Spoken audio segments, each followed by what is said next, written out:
Esse é o nosso programa, é o nosso Tudo Posso, e eu te convido a acompanhar o portal da Rede Família, redefamilia.com.br. Lá você encontra todas as novidades da nossa programação. Mas hoje o nosso programa está em ritmo de sanfona, e foi com os imigrantes alemães e italianos que a sanfona chegou aqui ao nosso país, especialmente nos estados de São Paulo, Santa Catarina e o Rio Grande do Sul.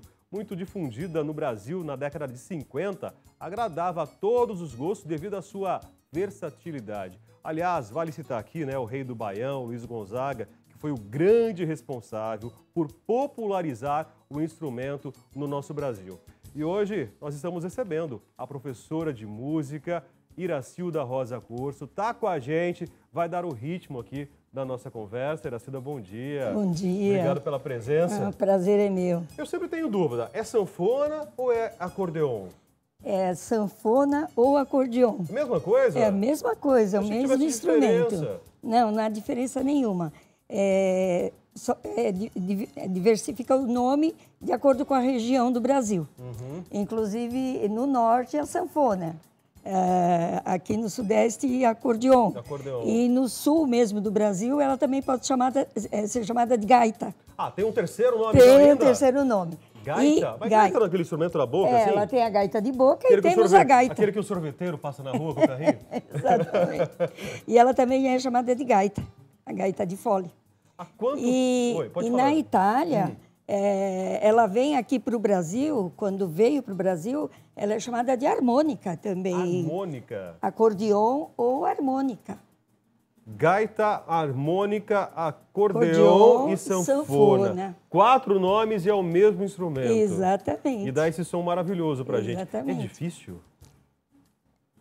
Não é difícil. Porque, gente, eu vejo os movimentos aqui, ela estava ensaiando antes de entrar, né? Tem uns botõezinhos aqui do lado, como que é o nome disso? São os baixos. Baixos. Exatamente. E lá tem o teclado. Aqui é o teclado. Tá. E tem que sincronizar. Sincronizar, que é o coração do acordeon. Eu já tentei tocar teclado, então quer dizer, aquele, na horizontal ali, né? E descobri que eu não tenho coordenação no teclado, no piano. Agora, imagina associar, então, o teclado com os baixos aqui. E a gente precisa ter um pouquinho de coordenação motora, né? Tem que associar os dois? Associar os dois. Tem que decorar cada... A gente aprende aqui pelo tato, a gente vai aprendendo o som, né? Aprende o som. Cada botãozinho desse... Cada botãozinho é uma nota. Meu Deus do céu. Quantas notas tem um acordeon, então? Aqui nós temos... Esse tem 80 baixos. 80 baixos, E vai até 120, 140. Tá. 80, mas aí combinado aqui, com lá... uns 47, mais ou menos, mais os bemóis, mais... Em função disso, é possível tocar todos os ritmos? Todos os ritmos. A gente toca do clássico ao forró. Qualquer tipo de música nós tocamos aqui. Há quanto tempo a sanfona está contigo? Essa sanfona está comigo há 53 anos. Essa sanfona aqui? Essa sanfoninha aqui. Foi a tua primeira ou não? Foi a minha primeira. A tua primeira? E dá esse som bonito? Dá. Esse aqui, meus pais optaram entre comprar a geladeira para a família e o acordeon para mim, eles escolheram comprar o acordeon. Gente, para aí. Entre uma geladeira para a família e o acordeon, a sanfona para a filha, eles optaram... Para comprar o acordeon. E por que o acordeon? Por que escolheu esse presente? Uma amiga da família, Erotides, começou a dar aula. Ela se formou e começou a dar aula. E a minha mãe falou, você quer aprender a tocar harmônica? Harmônica. Eu nem sabia o que era harmônica. Eu falei, eu quero. Não sabia nem o que era. Novidade, né? Novidade. E aí eu fui lá aprender a tocar harmônica e eu recebi o livro. Então, no livro tinha o desenho. E eu tinha tanta vontade de tocar que no livro eu tinha o teclado e eu escutava o som da música pelo livro, né? Então, meus pais, vendo a vontade que eu tinha, né, de aprender e de tocar, a vida era difícil, né? Acho que já era um dom que seus pais viram em você e bastava desenvolver. Um esforço, né? Eu fui bem pelo esforço, né? De tocar, assim, não tenho o dom de tocar de ouvido, essas coisas, não. Tanto que eu estou aqui com a partitura, né? Mas eu tinha uma paixão. E aí me formei aos 20 anos. Depois, até os 50 anos, a vida nos leva, né? Para o comércio, para o trabalho. Quer dizer, foi fazer outras atividades. Foi fazer outras atividades. E aos 50 anos, mais ou menos, uma vida um pouco difícil, os problemas que a vida nos traz, o estresse da vida moderna, né? O que é comum para todo mundo hoje. Isso, eu estava num período depressivo e, por conselho médico, ela falou para mim, a senhora só trabalha, não faz nada do que gosta? É só trabalhar que a senhora gosta? Falei, não, eu gosto de tocar sanfona, acordeon. Quer dizer, reencontrou o prazer na música. Como diz, pela dor, né? Então aí eu voltei a procurar música. E hoje dá aula também? Dou aula também, há uns 10 anos mais ou menos. E quem são os alunos? Qual que é o perfil do estudante de sanfona, de acordeon? Olha, nós temos crianças, nós temos senhores de 60 anos, temos senhoras, inclusive eu acompanho a Orquestra Sanfônica de São Paulo. Eu não sabia. Não sabia que existe? Sanfônica? Aqui só sanfonas? Só sanfonas. São umas 30 componentes, senhoras e senhores. Uhum. E lá nós temos desde garotos de 10, 12 anos até o vovô de 92 anos. Quanto tempo leva para a pessoa falar assim, eu sou sanfoneiro, para aprender legal? Uns 2 anos, uns 2 né? anos. Já começar a tocar umas valsinhas, 6 meses. Tá, a professora falou para mim aqui que tem criança que aprende. Aprende. É isso? Perfeito. O 10 anos. tamanho é o mesmo? Não. Nós temos acordeon, começa com 8 baixos. Uhum. E as de crianças começam com 48 baixos, né? E existem sanfonas com 120 baixos reduzidas também, né? O acordeão é uma infinidade de modelos. Bom, eu tenho mais pergunta para fazer, tem mais conversa para surgir certo. Aqui, mas eu quero que a professora toque para a gente, então. Ciro, por favor. Tá bom, então vamos começar com um arrasta-pé aí. Uhum, tá bom, certo? Vamos Depois lá então. A gente fala um pouquinho. Sanfona pra gente.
Que delícia ouvir isso. Professora, no meio do universo tecnológico que nós temos hoje, né? Sim. Guitarra elétrica, os teclados, né? Com tantas possibilidades, o espaço da sanfona está garantido ainda ou está sendo um instrumento esquecido? Como que a professora vê isso? Não, ela esteve esquecida quando começou o movimento do rock. Tá, no rock deu uma apagada, então. Deu uma boa apagada. Agora, com o retorno da música sertaneja, o sertanejo universitário, então vem crescendo. Uhum. E, inclusive, na Itália, nós temos a capital do acordeon, né, que é em Castelfidardo. A fabricação é muito grande de instrumentos cada vez maiores, melhores, com uma potência muito grande. Então, jamais o acordeon vai terminar. Se eu chegar numa loja hoje para comprar um acordeon, quanto que eu vou desembolsar em média? Você vai desembolsar de 2.000 a 40.000, você escolhe. De 2 a 40? É um carro, é um carro praticamente aí. Exatamente. Né? Tem os acordeões Super 6, Super 8, que tem muito mais recurso, o que né? muda são os recursos que eles apresentam. O maior brasileiro do acordeão de todos os tempos, para a professora, quem é? Luiz Gonzaga? Luiz Gonzaga. Sem dúvida alguma, né? Inclusive, depois eu gostaria de falar um pouquinho. Pode, vamos falar então. Vamos falar do Luiz Gonzaga, sem dúvida então, alguma. Porque a introdução no Brasil no sul do Brasil foram os imigrantes italianos e alemães. Aliás, os sulistas têm muito disso, né? A gente vê alguns festivais no sul e a sanfona está sempre presente. Sempre presente. Lá no sul, uma casa que não tiver 2 acordeões... não é casa de solista. Não é casa imigrante. de solista. Mas no norte também, no começo do século, quando foi começada a nossa malha ferroviária, os ingleses trouxeram os acordeonistas, os acordeões. E quando haviam, para alegrar os operários, eles faziam os forrós, né? E dita a música, cadê o forró? O forró? O forró é um conjunto de músicas, né? Do chachado, do xote. Então, eles faziam aquelas músicas para os operários pernambucanos. Então, muitos dizem que o forró se origina na palavra do forró-bodó, que é festa, bagunça, né? Ou então forró, festa para todos, né? E depois, então, o baião. O baião o baião não era essa música, quem fez foi o Luiz Gonzaga. Ela era o baião era um pedaço de modas de violas, e nos intervalos eram feitos, os violeiros faziam aquelas poesias, né?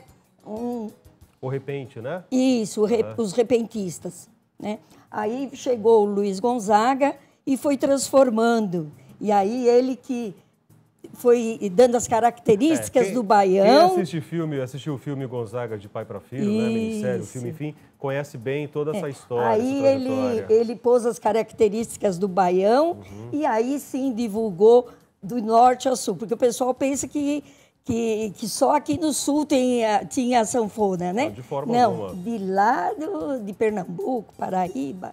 E tem um outro nome também que muito nos encantou com sanfona, com acordeon, que é o Mariuzan. O querido Mariuzan, que a gente deve muito a ele aqui no sul, né? Aliás, um beijo para a Maria Ângela, para a filha dele, que seguiu a carreira do pai aí. Maria Ângela, amiga minha, canta muito, uma das primeiras muito. músicas. Olha aqui, olha a relíquia que eu tenho aqui. Esse é o Mariuzan, gente, para quem não conheceu, né? Claro, né, que numa foto bem antiga tá aqui o nominho dele, então. Tá aí, ó. Professora, vamos cantar mais pra gente, tocar mais pra gente? Então vamos tocar a musiquinha. Vamos tocar a musiquinha. Inclusive, olha, a polca do Mariuzan é uma música que vem lá da Áustria, né? E foi se transformando numa música até chegar ao Brasil. Aqui, que hoje é o tipo de um arrastapé. Então vamos lá, vamos ouvir então. É uma composição de Mariuzan, agora com a professora tocando pra gente aqui. Arrumando a partitura na estante. Essa partitura tem idade, tem história para contar, hein? Essa partitura é meio novinha, né? Mas a partitura, sim. Tem sim.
No sul do país já ia pedir um chimarrão, um mate aqui para acompanhar também, esse som gostoso, né? exatamente. Faz muita parte da cultura deles. Professora, a característica para alguém querer aprender a tocar, o que a pessoa precisa ter para chegar numa aula e falar, professora, me ensina? Como que é, Silda? Só precisa querer aprender. Precisa querer aprender. Aprender a querer. Gostar, né, de música, né? É pesado o instrumento? Ele não... É um pouco pesado, né? Mas de acordo com a estrutura da pessoa, Geralmente também é sentado, né? Tem bastante gente que toca em pé, né? O Luiz Gonzaga, pelo menos, quando a gente vê no filme lá... É só de pé, né? Agora, eu toco sentada, né? Mais confortável. Tem muitas escolas hoje de acordeão por São Paulo, pelo Brasil? Tem poucas, né? Poucas, mas sempre tem alunos. Na escola que eu dou aula, na Symphony, né? Lá no Tatuapé, na Rua Cantagalo. Na Rua Cantagalo, Tatuapé, tá aí para aprender, então. E eu dou em 2 escolas, né? E na MDC, também, na Conselheiro Carrão, lá, professor Afonso Zelli. Um beijo para ele e o Rafael na Symphony, né? Tem vários alunos, mas são poucos que dão. A procura é pequena, mas quando... a procura é pequena... Mas onde dão aula tem Eu imagino que seja um instrumento que carrega assim, uma certa tradição familiar. Exatamente. Né? Porque o bisavô tocava, o avô tocava, o pai, e aí o filho vai querendo também para seguir uma geração. Isso né? mesmo. É um instrumento que vem de berço, talvez seja isso. É, né? Mais ou menos isso. Então, agora a pessoa tem que gostar, né? E não é difícil de aprender, porque quando você aprende, depois, quando você gosta, tudo é fácil. É um instrumento que precisa de cuidado, desafina também? Desafina, mas não tanto contra o outro instrumento. Tá. Como um piano. Piano você não pode nem movimentar, tirar do lugar. Olha, eu viajo, a gente faz viagens, coloca numa malinha, transporta facilmente para todo lugar, chega tranquilo. Temos que ter cuidados, né? Para colocá-lo lugar arejado, na posição correta, manter a limpeza, mas tranquilo. Por isso a versatilidade dele, né? Por falar em versatilidade, qual foi o ritmo mais diferente que a senhora já fez num acordeão? Olha, nós tocamos de tudo. Vai de tudo, do clássico, forró, tudo. E não existe ritmo difícil, né? Desde que você estude, pratique, tudo se torna fácil, né? Existem muitas músicas difíceis. Professora mas a gente... Silda, então, para a gente encerrar a nossa conversa, mais uma, para terminar, vamos do que então? Nós estamos aqui, então, falar do Luiz Gonzaga, né? Luiz Gonzaga? Luiz Gonzaga, que não tem poderíamos Luiz Gonzaga? deixar. Temos Asa Branca. Asa Branca. Ai, que delícia ouvir Asa Branca. Maria Cândida gostou lá de Asa Branca, né? Então vamos lá, gente. Nesta sexta-feira, feriado, em homenagem a todos os trabalhadores desse Brasil, vamos de Asa Branca, no ritmo da sanfona. Professora, obrigado pela presença. Nossa, a música é tua agora. Eu que agradeço.